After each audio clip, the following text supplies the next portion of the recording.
Eh? C'est quoi ça?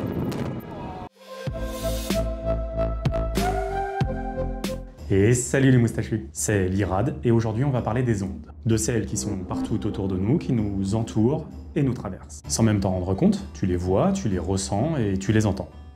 Bon, à mon avis, l'onde de choc de l'intro, tu dois la sentir passer. Mais avant de plonger dans les détails, on va commencer par une question simple. C'est quoi une onde?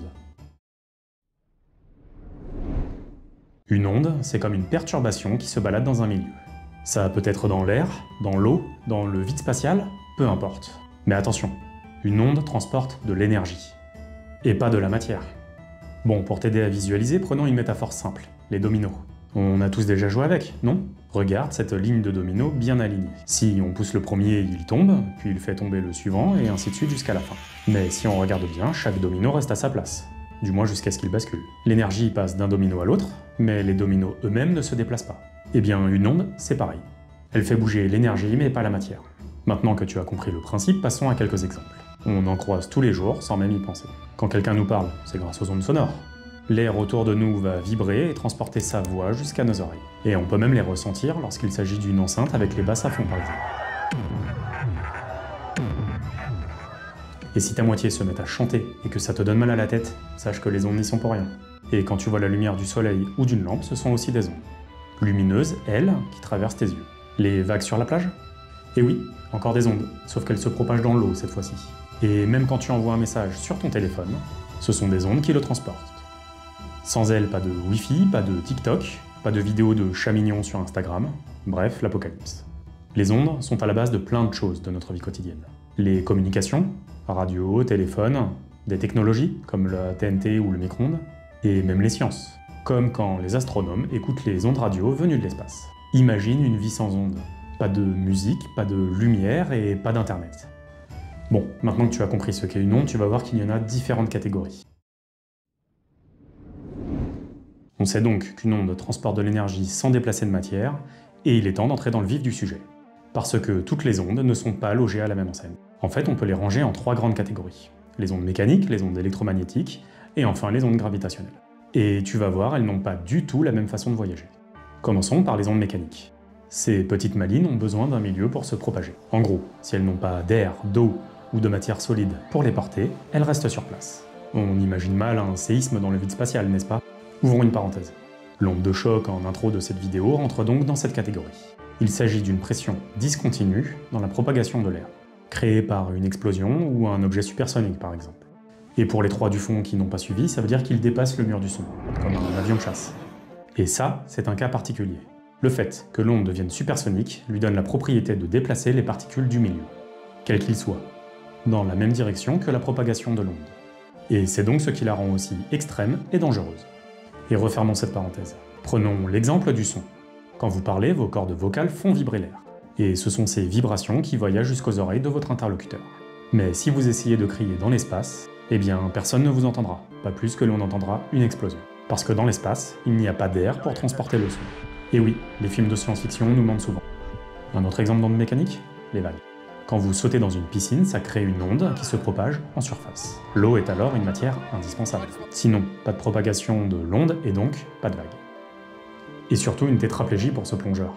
Pour les séismes, les ondes sismiques sont aussi des ondes mécaniques et sont la source de tremblements de terre et de tsunamis. Ces ondes sismiques sont elles-mêmes divisées en deux types. Les ondes de volume dites P et les ondes de surface dites S. Et si vous voulez un moyen de le retenir facilement, dites-vous que les ondes P se propagent en profondeur et les ondes S en surface, même si factuellement elles sont amenées à se croiser. Bon, j'espère ne pas vous avoir perdu. Je sais que c'est un peu velu, mais accrochez-vous, cette partie technique est bientôt terminée. Les ondes mécaniques ont deux types de propagation différentes. Imagine deux sœurs en plein défilé à la Fashion Week et ayant une démarche différente. Il existe des ondes longitudinales qui se déplacent dans la même direction que le sens de propagation de l'onde. Et à l'inverse, il existe des ondes transversales qui se déplacent de façon perpendiculaire au sens de propagation de l'onde. C'est ainsi qu'une vague, lorsqu'elle avance, va lever l'eau vers le haut. Mais on garde à l'esprit que l'eau ne va pas se déplacer avec la vague, car il n'y a pas de déplacement de matière. Passons à la seconde catégorie, les ondes électromagnétiques. Pour elles, c'est l'inverse des ondes mécaniques, elles n'ont pas besoin de milieu pour se propager. Elles peuvent carrément voyager dans le vide intersidéral. J'en suis presque envieux. Un exemple évident? La lumière. Les rayons du soleil parcourent 150 millions de kilomètres dans le vide spatial, sans aucun problème. Pour venir nous apporter bonheur, ou douleur si on s'y attarde trop. La lumière est un cas particulier car il s'agit en réalité de photons, une particule ayant le comportement d'une onde. Et si la lumière était une onde mécanique, il ferait nuit noire en permanence sur notre planète. Un autre exemple d'onde électromagnétique ? Le Wi-Fi. Vous savez, cette chose qui alimente notre dépendance aux réseaux sociaux. Le signal traverse l'air, passe à travers les murs et peut même rebondir sur certaines surfaces. Même pas besoin d'un milieu spécifique. C'est un peu le médecin sans frontières des accros Internet. On peut aussi citer les ondes radio, les micro-ondes, les rayons X, les rayons gamma, etc. En troisième, on a les ondes gravitationnelles. Ce sont un peu les ninjas de l'univers.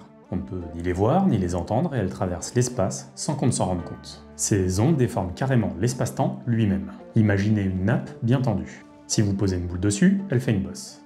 Maintenant, si vous faites bouger cette boule, la bosse se propage en ondulant. Eh bien, les ondes gravitationnelles, c'est ça, mais à l'échelle de l'univers. Elles sont produites par des événements ultra violents, comme la fusion de deux trous noirs ou l'explosion d'une étoile, une supernova.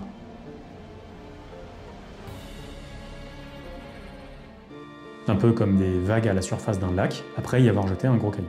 Le plus fou, c'est qu'on ne les a détectées qu'il y a une dizaine d'années, en 2015 grâce à 2 observatoires. Le premier, le laser interféromètre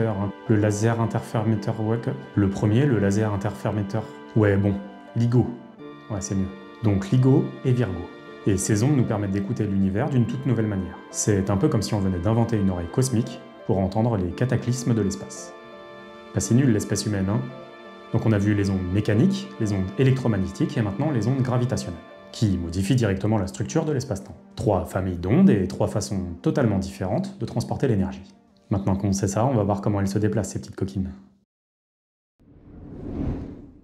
Bon, tu sais ce qu'est une onde, sa famille et comment elle se propage. Voyons d'un peu plus près ses caractéristiques. Chaque onde a un peu sa propre carte d'identité avec une longueur et une largeur différentes. L'amplitude, c'est la hauteur de l'onde.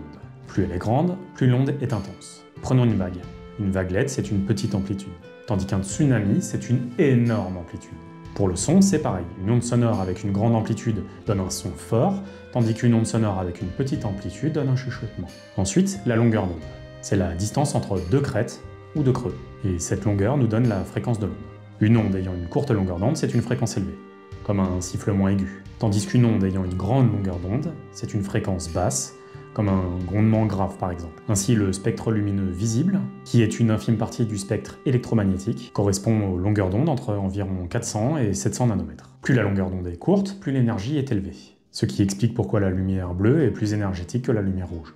Au-delà du violet, on retrouve les ultraviolets, les rayons X et enfin les rayons gamma. Tandis qu'au-delà du rouge, les infrarouges et les ondes radio sont moins énergétiques. C'est cette gamme de lumière visible qui permet à l'œil humain de percevoir les couleurs du monde qui nous entoure. La fréquence, c'est donc le nombre d'oscillations par seconde. On la mesure en Hertz. Un Hertz correspond à une oscillation par seconde.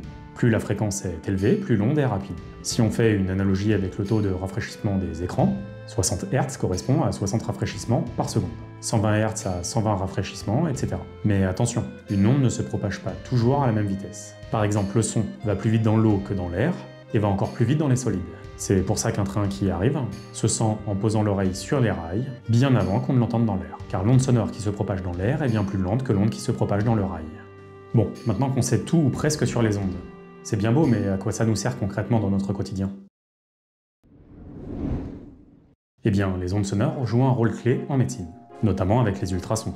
Une échographie utilise des ondes sonores de très haute fréquence, généralement entre 2 et 18 MHz. C'est bien au-delà de ce que l'oreille humaine peut percevoir. Ces ondes sont envoyées dans le corps humain à l'aide d'une sonde, et lorsqu'elles rencontrent un organe, un muscle ou un liquide, elles sont réfléchies différemment en fonction de la densité du tissu. Et un ordinateur les analyse et les transforme en images en temps réel. C'est grâce à ce principe qu'on peut voir un fœtus dans le ventre de sa mère, détecter des tumeurs ou observer le fonctionnement des organes en temps réel. Et pour un sonar, même si le milieu est différent, le fonctionnement est le même. Les rayons X, eux, fonctionnent un peu différemment. Mais c'est toujours une histoire d'ondes. Contrairement aux ultrasons, les rayons X sont des ondes électromagnétiques, toujours sur de la très haute fréquence et bien plus puissantes que la lumière visible, ce qui leur permet de traverser la matière. Lorsqu'une personne passe dans une machine à rayons X, des rayons de faible énergie sont envoyés à travers le corps. Et les rayons X sont absorbés de manière variable par les différents tissus du corps. Les os, plus denses, les absorbent davantage, alors que les tissus mous, comme les muscles ou les organes, les laissent passer plus facilement. Le capteur derrière la personne reçoit donc les ondes électromagnétiques, et en restitue ainsi une image en fonction de l'intensité reçue. Si on devait simplifier très largement, ce serait comme placer une figurine devant une lampe torche, et observer l'ombre projetée sur le mur. Et si tu en doutes, place une lampe torche sur ton doigt ou ton oreille et tu pourras observer des ondes lumineuses passer au travers et peut-être y voir des veines. Et si tu te demandes pourquoi cela donne un aspect rougeâtre, c'est simplement parce que le corps humain laisse mieux placer la longueur d'onde rouge que la bleue. Les rayons X permettent donc aux médecins de voir à travers le corps. C'est une grande avancée et un outil précieux pour diagnostiquer le corps humain sans avoir à l'ouvrir au scalpel. Enfin, l'IRM utilise une technique différente, avec des ondes radio mais surtout avec le champ magnétique. L'avantage étant surtout de ne pas envoyer de radiation nocive, contrairement aux rayons X et aux scanners. Mais ce sujet sera probablement traité dans une autre vidéo car celle-ci est déjà bien dense. Les ondes électromagnétiques servent aussi à nos appels, nos SMS, la radio, la TNT, la 5G, le Wi-Fi, bref, toutes les télécommunications. Et pour coexister, tout est une histoire de bande de fréquences, chaque besoin spécifique se voit allouer une bande de fréquences, et un micro-ondes alors. Il envoie des ondes à 2,45 GHz, ce qui permet de faire vibrer les molécules d'eau présentes dans les aliments. Et c'est cette agitation et les collisions qui en découlent qui produit de la chaleur. Ok, les ondes sismiques dans tout ça. Elles sont cruciales pour comprendre les tremblements de terre. En les analysant, les scientifiques peuvent mieux évaluer les risques et détecter les tsunamis causés par des séismes sous-marins. Ça ne les empêchera pas, mais ça peut au moins permettre d'alerter la population. Et si tu crois que l'on n'a plus rien à apprendre sur les ondes, tu te trompes totalement. On l'a dit, la découverte des ondes gravitationnelles a eu lieu en 2015. À l'échelle humaine, c'est ridicule. Et à ce jour, nous n'avons aucune utilité à ces ondes déformant l'espace-temps. Mais qui sait, à l'image des ondes radio mises en évidence en 1886 par Heinrich Rudolf Hertz, et qui paraissaient inutiles à l'époque, 100 ans plus tard, elles sont à la base de toutes les télécommunications. Et voilà qui conclut mon premier épisode de C'est quoi ça? Ça m'a demandé énormément de temps et de travail, alors si tu as appris quelque chose ou simplement apprécié la vidéo, s'il te plaît, pense à liker, à t'abonner et à partager la vidéo auprès d'autres moustachus. A bientôt mes petites moustaches.